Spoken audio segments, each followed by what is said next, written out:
Dalam video ini, kita akan melihat info bagaimana seorang king mencipta tulisan Hangul untuk rakyatnya yang digelar Raja Sejong Agong atau Sejong the Great. Hai semua, selamat menonton dan jangan lupa tekan butang merah di bawah. Setiap tamadun mempunyai identiti bahasa yang tersendiri. Ini kerana ia melambangkan kebesaran dan kebanggaan mereka sebagai sebuah tamadun yang menjadi pencorak kemajuan manusiawi sepanjang zaman. Dalam kes abjad Hangul, ia menjadikan bahasa Korea sebagai antara bahasa yang paling efisien dan mendapat pujian ramai berikutan rekaannya yang saintifik dan cemerlang. Dan semua ini tidak berlaku jika tidak kerana jasa pemerintah agung dalam sejarah Korea, Raja Sejong yang Agung, Sejong the Great. Raja Sejong yang juga merupakan pemerintah keempat dinasti Joseon sentiasa diangkat sebagai pemerintah terhebat dalam sejarah Korea bukan sahaja kerana kepribadiannya tetapi juga dikenali sebagai seorang cendekiawan yang arif dalam semua bidang sehingga mengejutkan ramai pakar pada zamannya. Semasa era pemerintahan baginda dari tahun 1418 hingga tahun 1450, Raja Sejong nyata kurang senang dengan isu buta huruf yang melanda rakyatnya ketika itu.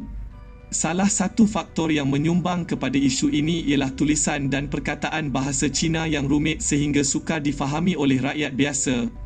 Bagi golongan berpendidikan, tulisan sebegini menjadi pilihan mereka tetapi disebabkan ia merupakan bahasa asing, ia gagal menangkap perkataan-perkataan dan terma-terma yang berkait dengan pemikiran dan budaya masyarakat Korea.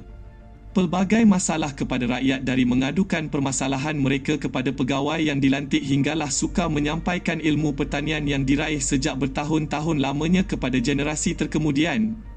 Kesukaran ini amat difahami Raja Sejong lalu mencipta sistem abjad unik yang kita kenali sebagai Hangul. Sistem ini dilihat amat sesuai dengan wawasan baginda yang mahukan sistem abjad yang bersifat Korea tetapi mudah dipelajari oleh semua orang termasuk orang biasa. Maka terhasillah 28 abjad Hangul yang diperkenalkan kepada orang di mana 4 lagi tidak lagi digunakan hari ini. Setiap abjad konsonan berdasarkan diagram mudah corak organ pertuturan manusia iaitu mulut, lidah dan gigi bila menghasilkan bunyi yang hampir dengan abjad berkenaan. Manakala abjad vowel pula dibentuk kombinasi titik dan garisan-garisan seperti langit, titik bulatan, bumi, garisan mendatar dan kemanusiaan, garisan melintang. Morfem pula dibina dengan menulis abjad-abjad ini pada blok-blok silabik dengan blok-blok ini disusun secara linear. Projek abjad Hangul ini berjaya disiapkan pada tahun 1443 dan diterbitkan pada tahun 1446 bersama sebuah manual bahasa sebanyak 33 muka surat yang bertajuk Hunmin Jeongeum. Buku panduan ini menerangkan jenis-jenis abjad, teori-teori falsafah yang menyelubungi abjad berkenaan dan motif di sebaliknya. Menerusi buku ini, Raja Sejong mensasarkan mana-mana individu yang mempelajari Hunmin Jeongeum dapat menguasai Hangul dalam tempoh beberapa hari. Dalam prakata buku tersebut, baginda bertitah memandangkan ia berasal dari tempat asing, perkataan-perkataan Cina gagal menangkap maksud-maksud terma Korea yang unik. Justeru, ramailah rakyat biasa yang tidak mempunyai cara meluahkan perasaan dan pemikiran mereka. Terhasil daripada rasa simpati beta terhadap kesukaran yang dialami mereka, maka beta telah mencipta set 28 abjad. Huruf-hurufnya mudah dipelajari dan berharap ia dapat menambah baik kualiti kehidupan semua orang. Bahasa Korea mempunyai kosakata yang meluas dan sudah diterjemahkan sebaik-baiknya.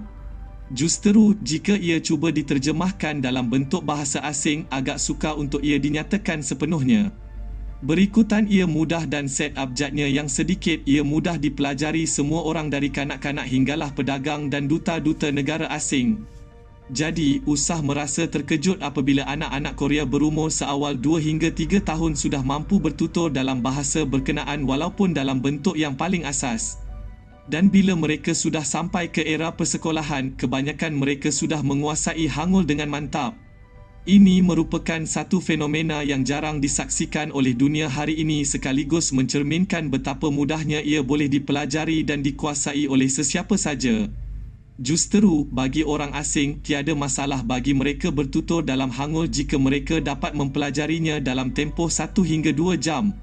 Selain itu, menerusi keupayaan pembelajaran yang mudah, ia juga sebenarnya merealisasikan impian Raja Sejong yang melihat rakyatnya celik huruf dan tidak dibelenggu lagi dengan masalah buta huruf.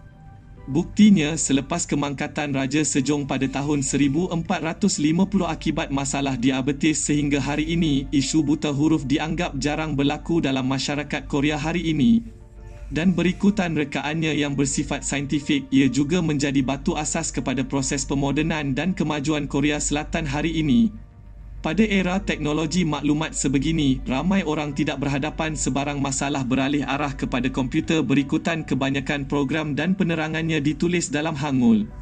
Untuk melihat lebih lanjut bagaimana kisah King Sejong dalam usaha mencipta tulisan Hangul, boleh menonton drama Deep Rooted 3 tahun 2011.